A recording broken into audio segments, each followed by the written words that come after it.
என்றும் நான் செல்ல மாட்டேன். அன்பு சகோதர சகோதரிகளே, my dear friends in Jesus Christ, உங்களை சந்திப்பது மிக்க மகிழ்ச்சி அடைகிறேன். I am very happy to see you again. நீங்களும் அந்த சந்தோஷத்தோடு இருப்பீர்கள். You will also be happy like that. எல்லாரையும் நேசிக்கிறீங்களா? Are you loving everyone? உங்க வீட்டுல இருக்கிற வயதானவர்களை கனப்படுத்துறீங்களா? Are you giving respect to your elder ones in your home? உங்க வீட்டுல அந்த வயசானவர் திட்டிட்டு இருக்கிறீங்க பாருங்க. See, you are scolding the grand one in your house.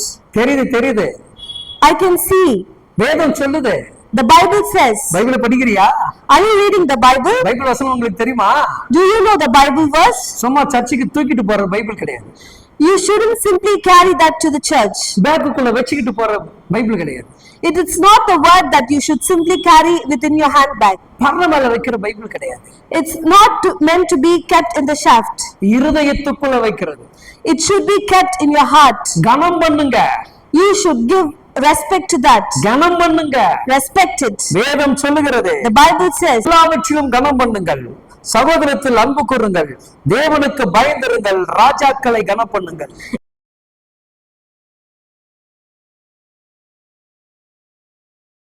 சகோதர சகோதரியை கனப்படுத்து. Please respect your brothers and sisters. உன் தாய் தகப்பனை கனப்படுத்து. Respect your mom and dad. உன் தாத்தா பாட்டியை கனப்படுத்து. Respect your grandmother and grandfather. அங்கதான் பிரச்சனை. That is the problem there only. அவங்களதான் நீ அதிகமா கனப்படுத்தணும். You should respect them more. அவங்கள ஓரமா தள்ளி வைக்க கூடாது. You should not just keep them away. அவங்களுக்கு தேவையானது தேடி தேடி வாங்கி கொடுக்கணும். You should ask them and buy what and all they need. Brother, நான் அப்படிதாங்க தாத்தா பாட்டிக்கு செய்யறேன் நீ சொல்றது எனக்கு கேக்குது. I can hear you are saying that, my brother, I am doing like that only. இந்த அன்பை தான் தேவன் எதிர்பார்க்கிறார். This is the love the Lord is expecting. ஊழியரை கனப்படுத்தணும். Respect your pastors. உன் தகப்பனை அதிகமாக கனப்படுத்தணும். You should respect your father more. உன்னை கருவில சுமந்த உன் தாய் அதிகமாக கனப்படுத்தணும். You should respect your mother who carried you in your womb. எத்தனை பேர் தாயை திட்டிட்டு இருக்கிறீங்க? How many of them are scolding your mothers? ஏமா என்ன பெத்த? Why did you give birth to me? வாய மூட. Please close your mouth. நீ எல்லாம் பேசுறீங்க. You and all are speaking. உனக்கு என்ன தெரியும்? What you know? நாங்க படிச்ச படிப்புக்கு நீ படிச்சிருக்கிறியா? You know what and all we have studied. You don't know anything. எப்போ என்ன வாயிடா இது? See how big your mouth is. ஆனா பைபிள் படிக்கும்போது அன்பான தகப்பனே. But when you're reading the Bible, you're saying, my dear beloved Lord. அப்ப இயேசுவை ஏமாத்துறல்ல? You are just fooling the Lord, right? உன் தாய் தகப்பனை கனப்படுத்தினால் ஆயுசு நாட்கள் நீடித்திருக்கும் பைபிள் சொல்லுது. When you respect your father and mother, your lifespan will be extended, the Bible says. இதோ 84 வயது ஆகிறது எனக்கு. I'm 54 years now. 80 வயதுடைய தகப்பனாரோட நான் இருந்து கொண்டிருக்கிறேன். I am with my 80-year-old dad. அவர் பண்ணுகிற சேட்டை ரொம்ப அதிகமா பண்ணுவார். He'll do all sort of works now. அதை சகித்துக அவர் அன்பாக நேசிப்பேன். Even though he's doing that, but I love him with all my heart. அதனால அவர் யார் வீட்டுக்கும் போக மாட்டார். Because of that, he'll not go to anyone's house.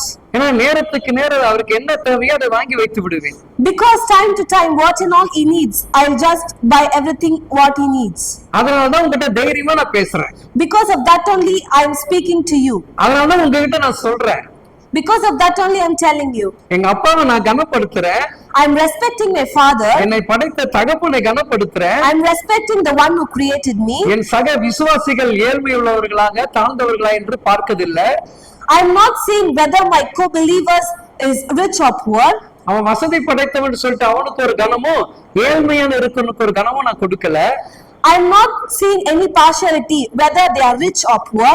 எல்லாவற்றையும் ஒரே கனம் தான். I'm giving respect and honoring them with everyone equally. அதனால்தான் 33 வருஷம் தேவன் ஊழியம் செய்ய வச்சிருக்கிறார். Because of that only, the Lord has made me to do 33 years of His precious ministry. இந்த ஆயுசு நாட்களை தேவன் பலப்படுத்தி இருக்கிறார். He has given me and strengthened my lifespan. இத கேட்கும் போதே உங்களுக்கு ஒரு புல்லரிப்பு வருதா? You can feel something better, right? நம்மளும் இத போல இருக்கணும்னு ஒரு இருதயம் துடிக்குதா? You may feel that I should also be like that. அதைதான் இயேசுப்பா எதிர்பார்க்கிறார். That only the Lord Jesus is expecting.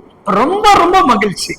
Very, very happy. இப்படியே இருங்க, Be like this. கனப்படுத்துங்க. Respect everyone. ஏசப்பா அற்புதம் செய்வார். God will do wonders. Amen. Amen.